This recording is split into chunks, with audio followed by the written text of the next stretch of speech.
I wanted my salespeople to make more money than me. They're making money, I'm going to make money. I'm a big fan of golden handcuffs. A lot of times people approach a golden handcuff model approach is to save their people, to make sure that people never leave. I always say that your best people will eventually leave unless they know you're invested in them and their careers. What your best people really want is a voice.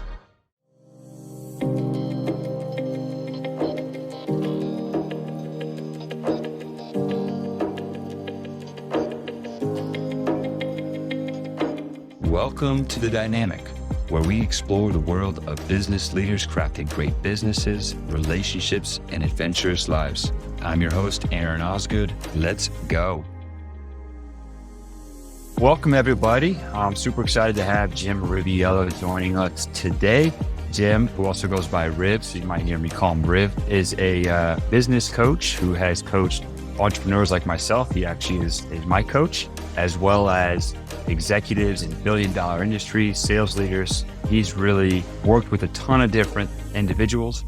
And so really excited to get his knowledge on what it takes to be successful in business, life, having some fun along the way, building some great relationships. So thanks, Riv, for joining us. Happy to have you on here. Would just love to, kind of have a start. Like, if you wouldn't mind giving us a quick little background of your story. Yeah, I'm super excited to be here. I'm excited to chat with you guys. I'm kind of consider myself one of those rare individuals that is proud to say that I'm living the dream of doing what I love every single day. And that wasn't always the case in my life. And I'm proud of the fact that I'm finally at that point where I wake up every single day just loving what I do. And from a business perspective, as Aaron said, I work with a lot of C-level executives, very successful C-level executives, entrepreneurs like Aaron himself, as well as senior business leaders. And the whole focus of a lot of the stuff we do is helping to transform not only themselves, but their leadership team into what I call growth champions.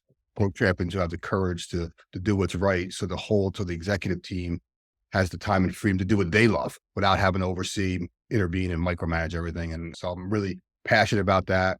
I'm a passionate author. I've written a couple books. I'm proud to say my last couple books have hit Amazon bestseller lists. But my greatest accomplishment, Aaron, and you know this really well, is none of that stuff. My greatest accomplishment is my family. I call them my fam squad. I've been married to the same woman for the last, would be 37 years, dude, in this September. So that means I got married like 14, just so if you guys are doing the math. And we have 3 grown children, and we love to constantly do a bunch of cool stuff together.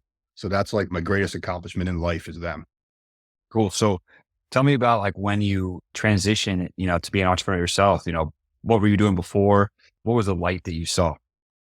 Yeah. So I kind of came out of college. I mean, if you go way back when, and I came out as a geek. I mean, I was a major nerd. I was a programmer. I was writing code for General Electric at the time on anti-submarine warfare. So I had like a security clearance and I was just like really geeking out on, my whole dream back then was to be like the world's greatest programmer. And I was just like, I used to watch all those spy movies and stuff like that. And then I saw the vendors kind of coming in and talking to me, and they all had these great personalities. And here I was locked in like a dungeon writing code. And I just said, I got to get out and hang out with them. So they hired me as a pre-sales architect. And then I kind of worked my way up that chain and went into the whole senior engineering leadership world of things. And then one sales leader came up to me one day and it was hysterical. He's like, "Oh, you got too much of a personality. You need to go into sales." And I was just like, okay. So I made the switch over to sales and rode that chain all the way up. And then I kind of got caught in that bureaucracy of corporate America. What pulled me into that exciting world was at the time I was working for Sun Microsystems and spent 13 years there. And what I loved about it was I had a very renegade mentality. And then, kind of bureaucracy crept in. So I got out and everybody thought I was crazy, but I started my first company, at the time where I was like, doing really well in corporate America. People thought I was nuts. And I'm like, I'm going to bet on me. And then I did what most entrepreneurs do is I got overzealous and I started a second company. And I was like, this is cool. This is what entrepreneurs do. And then that didn't pan out too well. I was a software company. I learned a lot of hard lessons when you create software companies, like your profits go back into next rev of the software. And then I, kind of went to go work for one of my clients as a C-level executive. And then I got the itch again and came back out as an entrepreneur again. So it's, I've had a very interesting ride throughout my career, but it's been really extremely rewarding. Very cool. So what do you say to the guys or, guys and gals that get that itch? Like, how do you coach them through it of like, this is a good idea. What's next? Cause I think a lot of people do kind of get that itch. And like for me, right, it's something you got to scratch right away. But, for some people it's really scary. So how do you kind of coach people through that? Well, the first thing I asked him is why? Why do you have that itch? What are you trying to accomplish? And because at the end of the day, as you know, Aaron, and you run multiple companies. I mean, as an entrepreneur, it looks glorious from the outside. It's not always, it has peaks and valleys, but the thing that keeps you navigating through all that is that passion, that something that's driving you inside, that you want to make a difference, that you can't sleep. You're dreaming about something. So if you have that thing burning inside you, and then the second question I asked him is, are you willing to bet on yourself? At the end of the day, like when the chips are on the table, are you willing to bet on you? And that's the first thing I said to my wife when I left corporate America. Is I said, hey, don't worry, babe. I'll never be flipping burgers at McDonald's. Not to say that that's nothing wrong with that. I'm just saying, like to me, like I'm going to bet on me. So those are like the first two questions I start with any entrepreneur that has that itch. But I love those conversations because the people like yourself who have the idea. It's like then it's like, okay, how do I make it come alive? And if you're driven by passion, you will find a way. Yeah, that's great. I love that. What do you think about the idea like golden handcuffs? I mean, you kind of work with both sides of the table, right? You work with, high level executives that are probably getting great W-2. And then you work with entrepreneurs who really, there are no W-2. You're kind of betting on yourself. Like that idea of golden handcuffs, you think is that true? Or how do you coach up your executives to kind of lead an entrepreneurial life within the company? I'm a big fan of golden handcuffs, and not for what you may think is a lot of times people approach a golden handcuff model approach is to save their people, to make sure that people never leave. And I always try to flip the script and say like, hey, what your best people really want is a voice, is they want their fingerprints on something. And the thing and you've heard me say this to yourself as well. I mean, is I always say that your best people will eventually leave, regardless of what type of company you got, entrepreneurial, corporate America, enterprise, small business, doesn't really matter, unless they know you're invested in them and their careers. So I look at golden handcuffs as giving people an opportunity to put their fingerprints on something that you're passionate about, giving them an opportunity to have a voice, a say in a direction. And if you can strike that I'm back to that emotional chord again, it's really not golden handcuffs. It's giving someone the opportunity to feel like they have a stake in the future. They're invested in the future. And to me, I want the people around me to have an investment in my future. And if they invest in me, I want to invest back in them. I mean, it's no different than corporate America when I wanted my salespeople to make more money than me. People thought I was crazy. I'm like, yeah, I want my salespeople to make, more money. If they're making money, I'm going to make money. Right. So it's that kind of mentality. That's great. I've always liked the idea of the employee, like employer relationship where it's like, oh, I work for him. I work for her. It's like, I want to have like employees that is like, hey, yeah, like they're my partner. Like I don't mind if they refer to me as their partner because at the end of the day, that's kind of like, yeah, maybe it's my business and I own it, but like I want you to have your fingerprints on. I want you to help grow it. And then if you are a valuable source, like, yeah, I want to make sure you're compensated generously. I want us all to eat. And I think that's an awesome thing to preach. Very cool. So kind of going into your business. So like, where do you want to take? Obviously, you're coaching up organizations, individuals. Where do you see your business heading in the next 5 years? Well, it's a question, like 5 years is a long time, right? In today's age, right? I think it's important to look to the future, and I think it's important to continue to grow. And I'm one of those kind of people, as you know, I'm never satisfied. Like, I'm satisfied. I hate even saying that, but it's like you're always striving for more. You're looking. Like I wake up every single day just with a mindset of how do I make a positive, meaningful difference in the lives of over 1 million or more people before my time in art school is over. I say that all the time. Anybody who follows my work or my videos or anything, the stuff I do, the books I write, I'm always preaching about that. And so to me, when I talk to my coach, she always tells me my million number is too low. Like, how do I impact 5 million people? So where I see the business going is I'm trying to attract like-minded souls who believe in that mission and who can help me expand. And when I say expand, a lot of times people go to like a geographical expansion, right? Or a vertical expansion. I'm kind of working on a business plan to help the next generation. And one of the things that I think there's such a leadership void out there at all levels in business, right? I mean, I think no one is really teaching the practical aspects of leadership. And I believe that there's a responsibility that comes to leading other people at any level, whether from the C-suite all the way down to an emerging leader. And one of the things I always say is my dad said this to me when I was young, and I wish he was alive, or I could tell him I now get it. This saying, I wish I knew then what I know now. And I want to kind of go back and help that next generation. And, I've been so blessed, as many of us have, with mentors and guides along the way. And it's kind of what I do. And I just want to continue to pay that back. And to me, it's not just at the C-suite entrepreneur, senior business leader level. it's also for me, I'm going to go attack the next generation. Awesome. What do you think is like a key component to a mentor mentee relationship, a coach? I don't even know what the other side of a player. I don't know what, you're a coach. I don't know. But, obviously like, someone like me 5 years ago when we started working together, like I saw that like I needed, as a solopreneur, I saw that I needed to make an investment in myself, trying to find someone like yourself to really help be a board member, be someone I can talk to, strategize with, kind of as an entrepreneur. What do you think is like a key to coaching success in business for entrepreneurs or for, executives? Yeah.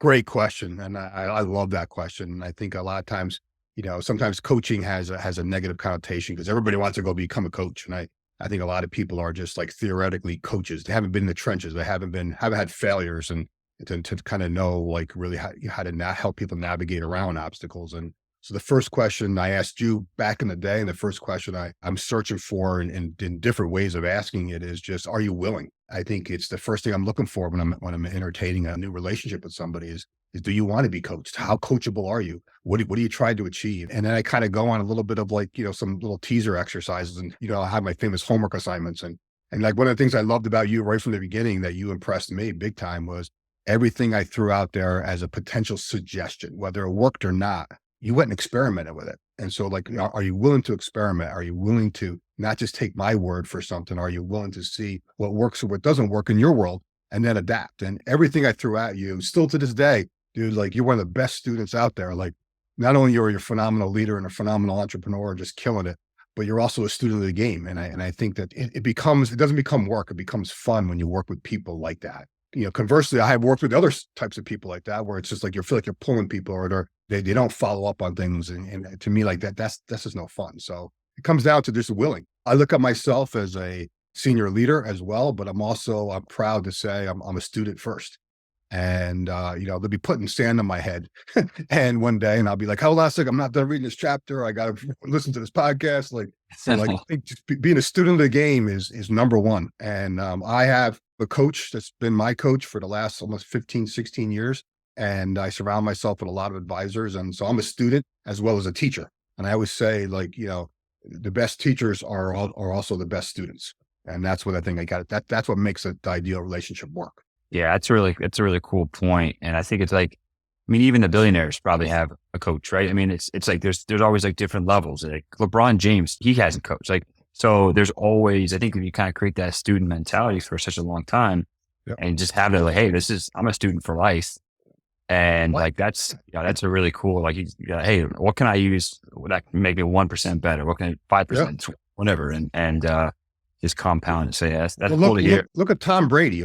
Arguably the greatest football player or quarterback of all time, and won 5 Super Bowls. I think it's a 5 or 6. Something crazy, right? And he has a quarterback's coach. He has a nutrition coach. He has I think one time I looked up, he has like 5 or 8 coaches surrounding him. And they're typically going through the same cadence all the time. It's step back, drop back, read the cornerbacks, the same sequence over and over again. He doesn't say like, hey, I won 5 Super Bowls, I know what I'm doing. He still has someone chirping in his ear.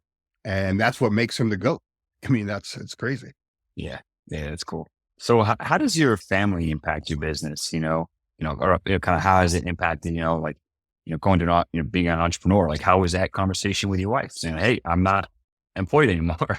First of all, goes without saying, my family is everything to me. You know that, and the people who are close to me do know that. They're the reason I do what I do. And I always say that the greatest role model you can be in this world is a parent. A lot of times we always talk about being a role model in business terms. And I would say like being a parent is the ultimate role model. And no one taught us how to do that in college, if we're really honest, right? I don't know about you, but I never remember going to any college classes about how to be a parent and how to change a diaper and how to all that kind of stuff. Like it's on the job training and it's probably the most rewarding aspect of life. And one of the things you asked about my wife, and I just feel like, she's been extremely supportive of all the things I do. And I judge my success by 2 simple questions is that I, would she, given all she knows now, like we're coming up on 37 years, right? Given all she knows now, would she do it again? Would she remarry me? That's a key question, man. And if that comes up, yes, I know I'm doing my job. And the second question I always ask is like, am I the father that my kids are proud to introduce their friends to? And I think that's a testament of like, just, the man I want to be. And so to me, my family's been wicked supportive. They put up with me, my ups and downs. They've been there to cheer me along the way. But most importantly, they're just the reason I get out of bed in the morning. Yeah, very cool. Do you have any like rituals that you found that have helped build a relationship with your wife or maintain it kind of through those ups and downs, or any rituals with like your kids that you've seen successful? Well, I drink a lot of wine. That was ritual, but so there's a kidding on one side, but on the other hand, that is a passion my wife and I share is a passion for wine. We do in 5 wine clubs. We've gone, to Sonoma and in California multiple times. So, but really down day to day, I think what you're asking from a ritual perspective is we're really big on date night. I mean, I think a lot of couples have date nights, and our kids are grown now. It's a little bit easier for us to have a date night, but we go out to dinner at least once a week. We watch movies together. We commit to kind of doing a long weekend excursion at least once a quarter, and then try to do like at least one exotic vacation a year. Like we just got back from Ireland. We've been to Italy. We've been on an Alaskan cruise. Different things like that. We also, it's really kind of weird, and this may sound weird, but we kind of geek out on going to Wegmans to go food shop.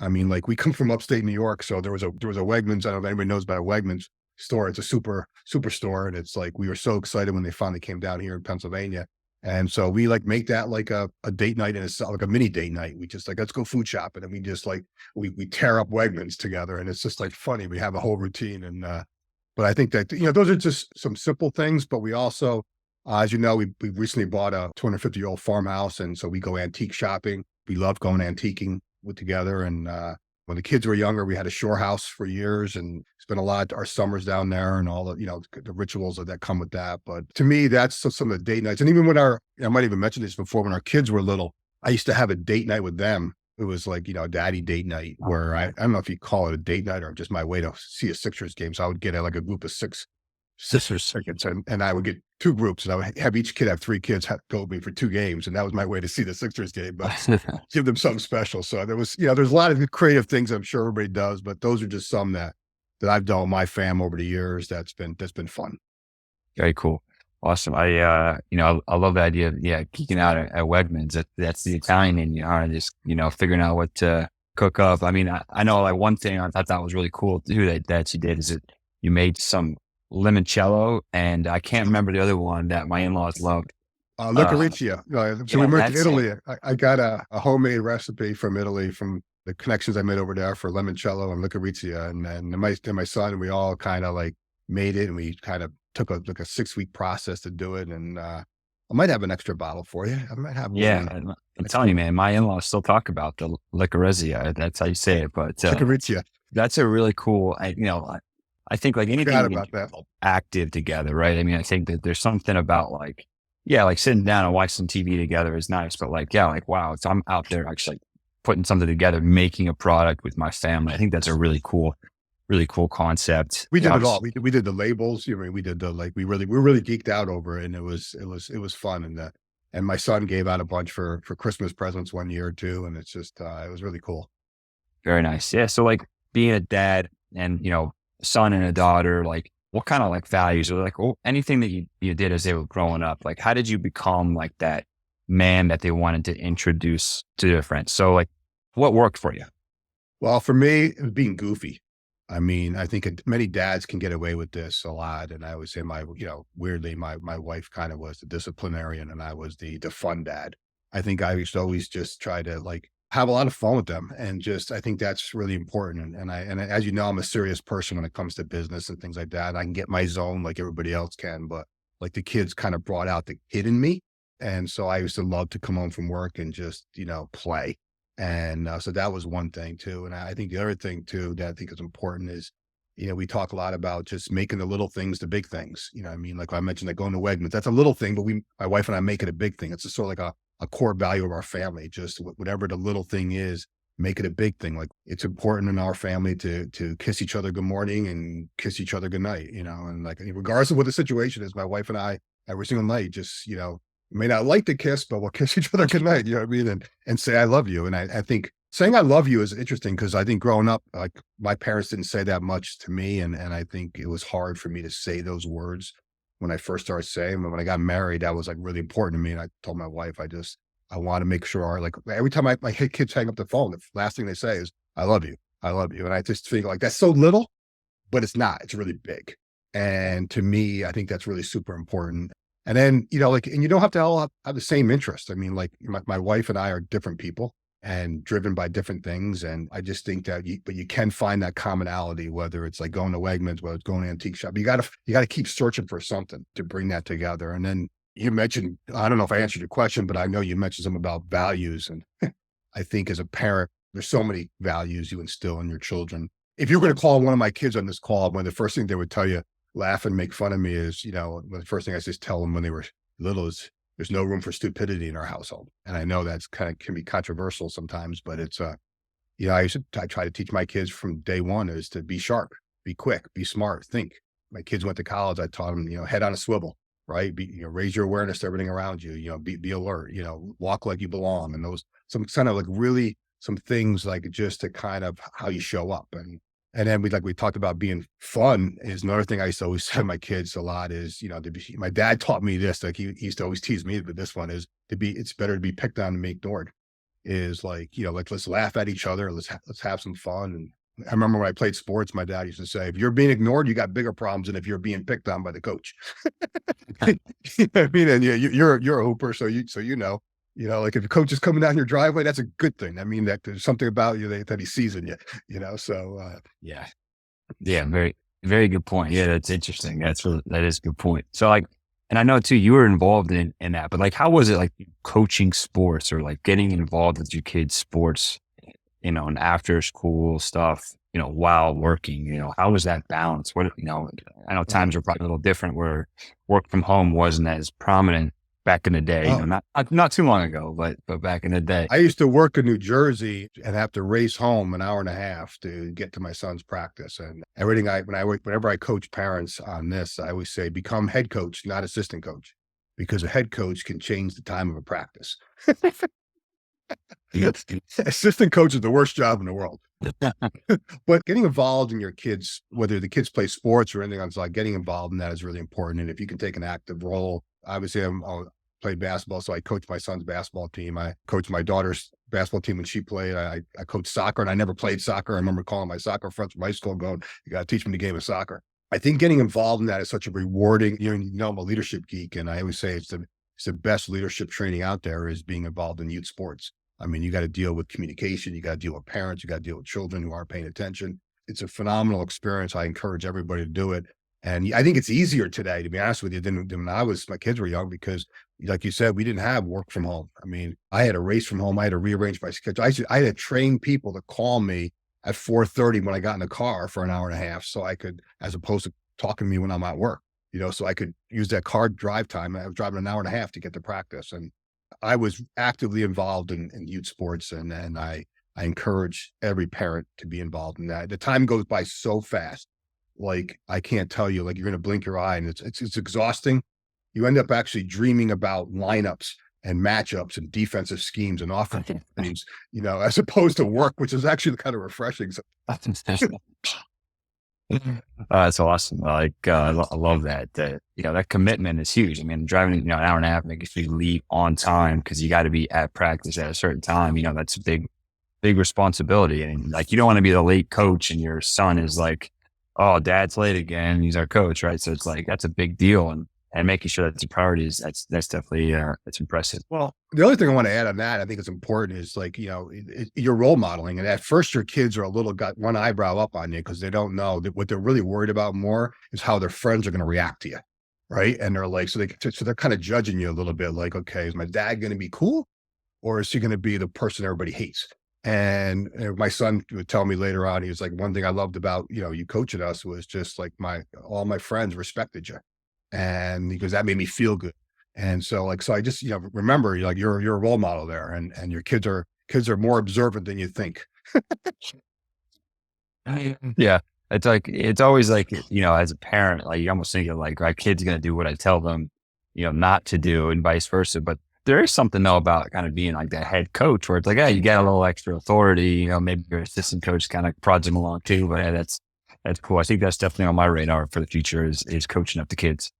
Oh, you want to be the person to have the last voice. That's what I love about the head coach. Like, you want to be the person to give the inspiration And it's such a responsibility to inspire. I mean, I still have kids I coach reach out to me, wish me a happy birthday, ping me all the time. I have some of them come over to the house and see me. Like, it's cool to know that you have an opportunity to impact someone's life, and the more you stay with them, and they tell stories, and it's sometimes they remember more about the game situations than remember, coach, when back when we were 15 and this happened and this team. I'm like, I don't remember that guy, but I guess it's true. Like, do we win? Like, yeah. Like, oh yeah, yeah, never, yeah, yeah. Oh, winning is important for that. Yeah. I love to kind of talk to you about like bucket lists. Like, do you have a bucket list? Do you think about it? What is it that you want to accomplish before it's all over? I believe in bucket lists, and I believe in taking things off the bucket list and adding more things on. Like, you should die with a bucket list. So I just got my first tattoo, so I can cross off that when I went to Ireland. So that's off my bucket list. As you know, I've written a couple books, and I've probably got 3 or 4 more in me. I'm really passionate about getting some thoughts out of my head while I can still remember them and onto paper. But I want to continue to travel. My wife and I like to travel. Like, one of the things that's on our list is Switzerland. Want to get over to Switzerland at some point in time. I think that'd be really cool. Kind of like ticking off at different baseball stadiums. I know it's on a lot of different people's lists. Getting to see all the different baseball stadiums. I think I'm about maybe a third or 40% through. That's kind of a fun little, when you're traveling to different cities, to stop in, and you're in Chicago, go see the Cubs play, something like that. But I think the biggest thing, from a business perspective, that's on my bucket list is I'm going to start another company. I have another idea. Like every entrepreneur, you have an idea, and I'm always big on trying to take an idea to market. And so I have, some of those things poking around in my head. Awesome.